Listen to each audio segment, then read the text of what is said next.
Hey guys, welcome back to Clownfish TV. This is Kneon. I am not here with Geeky Sparkles. We're going to talk about Hollywood, and we're going to talk about how they're a bunch of hypocrites. A bunch of hypocrites in Hollywood. Can you imagine that? This is coming from the Hollywood Reporter. Hollywood is at a crossroads. Everyone is using AI, but they're scared to admit that they're using it. Oh my God, imagine that. Imagine that. Now, this is something that was a point of contention for the writers and the actors during the strikes. And this is something Hollywood's like, oh, we're not going to have our gerbs taken by AI. We're not going to use AI. And studios were like, yeah, we're standing behind you. We're not going to use AI. Nobody's using AI. And then right after they signed that deal, didn't WGA turn around and stick at the voice actors? Like almost immediately. It was like a month, I think, after they signed the deal. And they basically signed an agreement that, yeah, you could sell your voice. And they could make a replica of your voice via AI. And the voice actors were not consulted on this. They just went ahead and did it because it's more money for the WGA. Now, I think an individual, if they want to sell their voice, or if they want to create an AI replica of their voice, and they get compensated for that, I think it should fully be their decision to do it. Like James Earl Jones, he sold his Darth Vader voice to Lucasfilm. So now they can use his Robo Vader voice forever, you know, which I think makes sense. I mean, nobody does Vader like James Earl Jones. I've heard sound-alikes, and it's just not him, and you can tell it's not him. But you know, that being said, it makes sense for Vader because Vader is a cybernetic character that has an artificial voice box, right? So that's fine. He has a voice changer. Anyway. Everybody's using it. They're just not admitting to it because why? They don't want to. They don't want to because they know they're going to get blasted. But the reality is it's here. I think this might be the singularity. I'm not to go down that hole, but like if you're talking one of the biggest changes, fundamental changes to our economy, to our culture, it's going to be AI. And it's going to change everything. And it's just like blasting through creative industries like a wrecking ball. Now, I don't think it's ever going to fully replace human beings, but it's going to replace a lot of human beings. Or you can have one human being do the job of 20 human beings with the assistance of AI. And companies are going to look at that and they'll be like, yeah, we'll pay one person more to be a bot farmer than paying 20 people whatever, and especially with union wages, or like we can't pay that. So that's why we did the video yesterday about animation. That's why they're outsourcing animation to other countries. That's why they're relying on AI, because LA animators cost too much. You know, that's the reality of it. And it doesn't matter if it's right or wrong or morally right or wrong. It's whether or not these companies are actually doing it, and they are actually doing it. So before we get into it any further, please subscribe for more pop culture news, views, and rants, guys. Again, coming from the Hollywood Reporter, Hollywood is at a crossroads. Everyone is using AI, but they're too scared to admit it. So they're a bunch of hypocrites, Hollywood hypocrites. Despite the recent labor actions to combat it, Hollywood has already started using artificial intelligence, presenting the industry with the existential threat that many predicted. And it didn't take very long. People went on strike thinking they were going to delay this, and all they did was delay it for like 6 months. And in some cases, I think it's going to be worse because now that you cost more, it's going to be easier for them to get rid of you. And this is the deal that these guys signed. And this is why I'd never join one of these unions, because the unions are about the unions. They want money. They want their dues, right?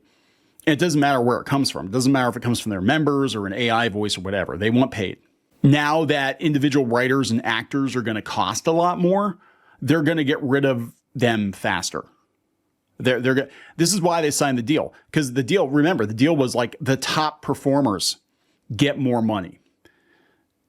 They only need like one person, whereas they used to, writing a script or overseeing the bot farm or whatever. And this is the writer's room. That was a whole issue because they don't need 12 people writing one episode of a TV show.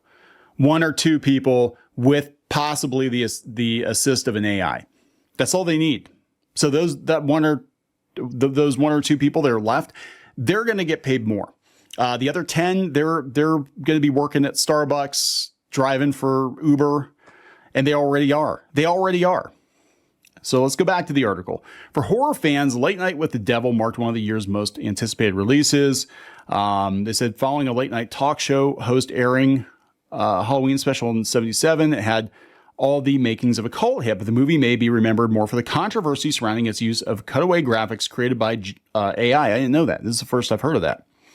One image of a dancing skeleton in particular incensed some theater goers.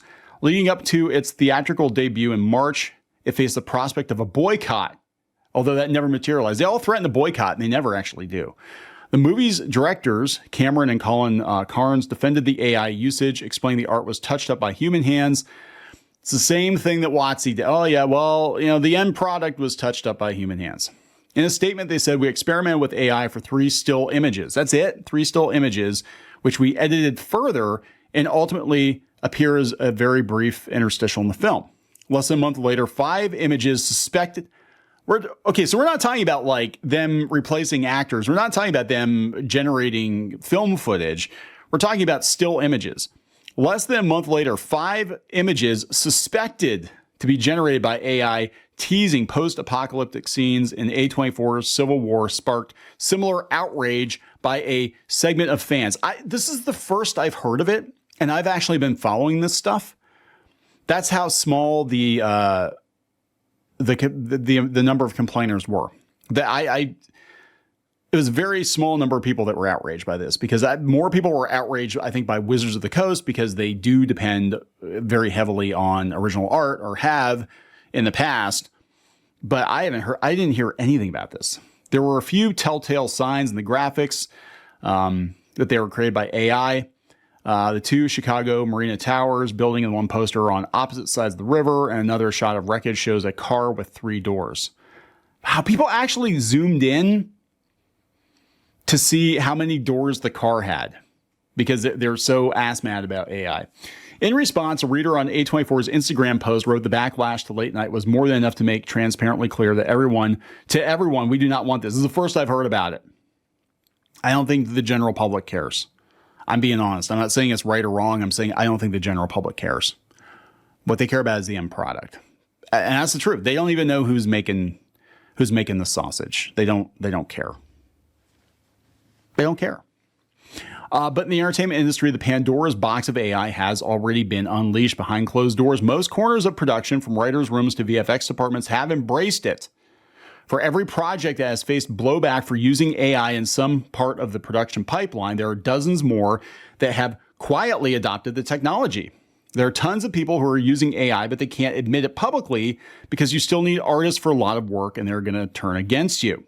This is David Strapinis, a VFX industry veteran who worked on Avatar, Man of Steel, and Marvel. Right now, it's a PR problem more than a tech problem. Producers, writers, everyone is using AI, but they're scared to admit it publicly, says David Defendi, a French screenwriter and founder of Generio, a bespoke AI software system designed for film and television writers. But it's being used because it's a tool that gives an advantage. If you don't use it, you'll be at a disadvantage to those who are using AI. When everybody's juicing, you got no chance of beating them in a rate. I mean, you don't. Like, you have to be juicing too. I mean, that's the unfortunate truth. You know, if you're against AI, and there are many reasons to be against AI, I think the cart's getting away from the horse, right? I think we need to take a step back and be like, okay, how far are we willing to go with this thing? That being said, everybody else in the creative industry is using it right now. And if you don't use it, you're going to get left behind. You are, because most people don't care. I mean, that's fantastic. You want to show yourself drawing on paper, and you're spending 14 hours on a piece of comic art. And again, I'm not attacking comic or whatever. That's fantastic. There definitely is a market for that, and there are definitely people out there that are only going to buy artwork created by humans 100%. There's some people that are even against using tablets to draw art, using Photoshop to color art. You know what I'm saying? They don't think it's a real painting. And now Photoshop can just paint by itself. It doesn't even need a human, but whatever. What is going to happen in the commercial setting, though, is you're going to get left behind because you're going to be too slow without a machine assist. And that's just the truth of it. You know, you want to run a foot race against somebody in a Ferrari. You're not going to win. It doesn't matter how, you could be the fastest man in the world or woman, or they, them. You could be the fastest person in the world, and you're going to lose a foot race against a Ferrari. I mean, that's kind of where we're at right now. I mean, we're living John Henry, but in the white collar space. One of the reasons for the backlash to AI usage in late night and Civil War could be the precedent that appears to set. Hiring or commissioning a concept or graphic artist would have been a negligible cost for the productions involved. If companies are willing to use AI to replace such peripheral tasks, what positions are next? Writers, VFX artists? Well, they've said there's actually a program out there that Hollywood writers are using. Most writers who have tried out AI found it's not very good at writing. That is true. So I don't see it replacing us yet, but the impact on other areas of industry could be very damaging. He points to areas like kids animation and soap operas where there's a lot of repetition of similar situations by the same set of characters. Yeah, I mean, if you've got like a little kid show, like a preschool show, and it's basically the same plot in every episode. You know, the kid does this, the kid brushes his teeth, and then the kid goes about his school day, and then here comes the problem, and then the problem is resolved, and then the kid goes to bed, and they sing a little song, and that's it. And it's like the same damn thing every episode. Yeah, a bot can write that. You know, now if it comes off the rails and starts writing some really crazy shit, that would be amazing. But where I can see it being used mostly with writing is just writing assistance. You know, can you clean this up? Could you, once we get to a place where the technology is that good, can we program characters? Yeah, this is George Costanza. Well, they're doing this Seinfeld AI thing, but this is George Costanza. This is typical dialogue from George Costanza. This is the situation that George Costanza is in. Can you give me dialogue for George Costanza, or give me some ideas for dialogue for George Costanza? And that's where I think it's going to really come into play. The displacement of labor by lower level workers in Hollywood likely plays a part in which AI uses are seen as acceptable, which are beyond the pale. Much of the discourse around the issue is filtered through the lens of Hollywood's historic dual strikes. This is exactly what they struck against. That's why it's so hypocritical, isn't it? Some sectors of the industry are already threatened with extinction. Dubbing and subtitling employment in Europe is finished. Whoa. Dubbing and subtitling employment in Europe is finished. It's hard to see how they'll survive this.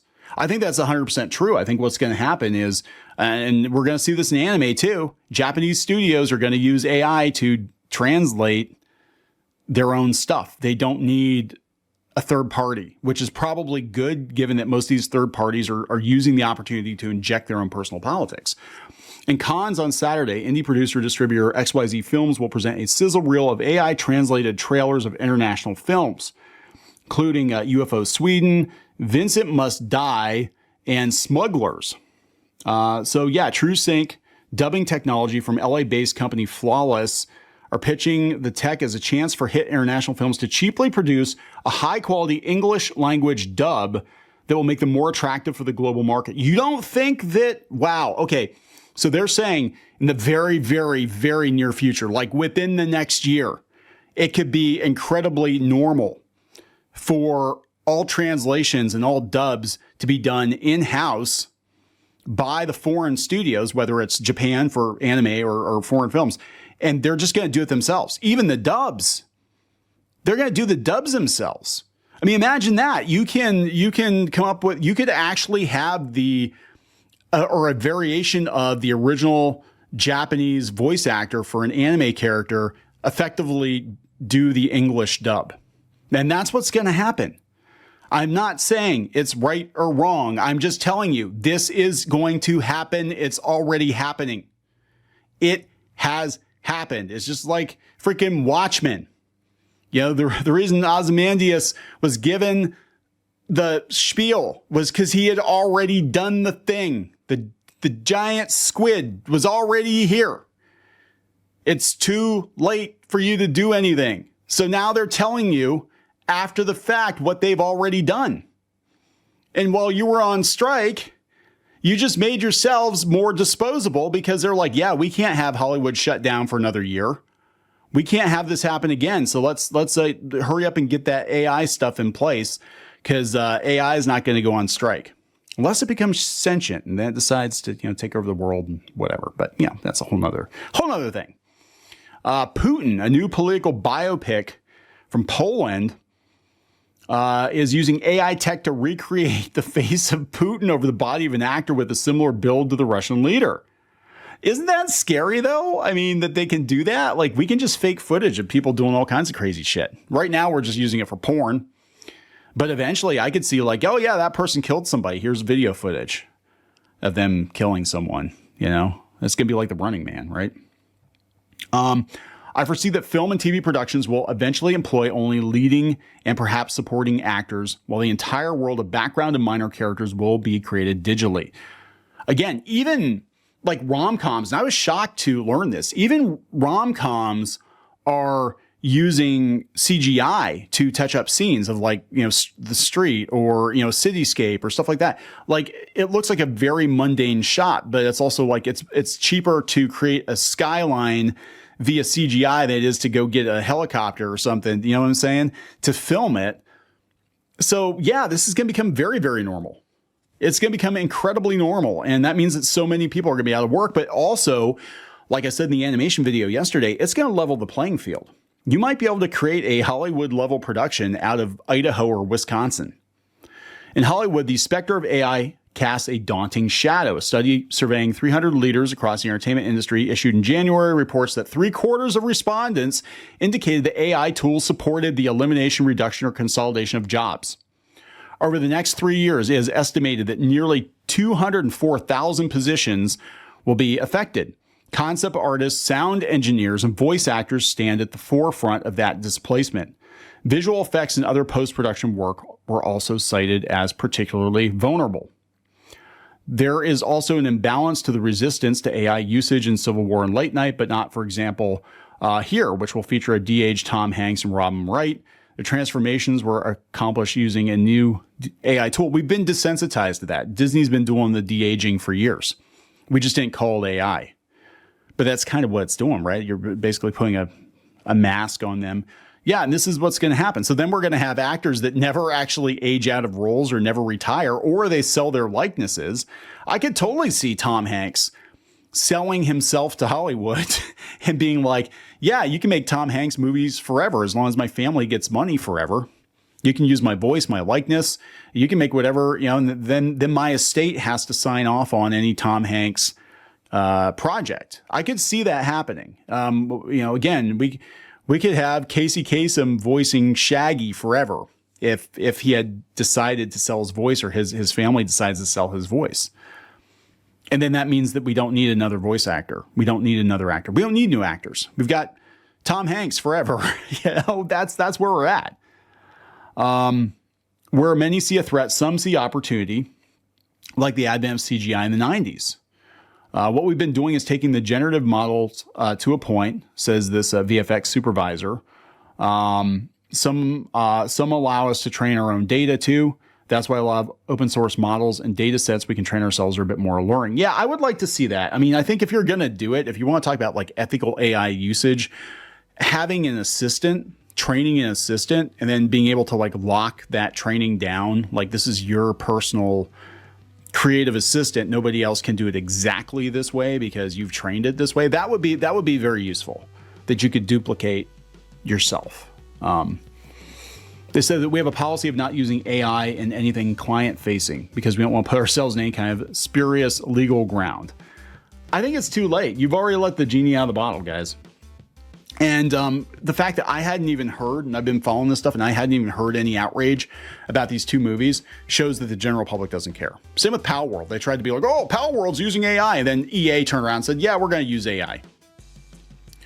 It's going to get to a point where nobody's going to care. In fact, some of the bigger YouTube channels out there right now are doing like deep fake movie trailers. And, I'm not saying it's right. I think they need to mark that stuff to make sure this isn't a real trailer, but they're getting really good. And it's just going to be accepted within the next 2 or 3 years. it's going to be accepted. Just like, you know, inkers and comics kind of went by the wayside, unfortunately, because digital tablets allow for people to do it faster. And a lot of pencilers just ink their own stuff. They go direct to line art. People who used to color comics the old-fashioned way with Doc Martens, well, they use Photoshop now, or they got out of the industry completely. Same with the letters. Either you use digital tools to letter. Nobody's using a names guide anymore. And that's just the way it is. Very few people are getting into 2D animation. They're going right to 3D animation. It's already here, guys. It's here. So I'm going to wrap it up. Please subscribe. We'll talk later.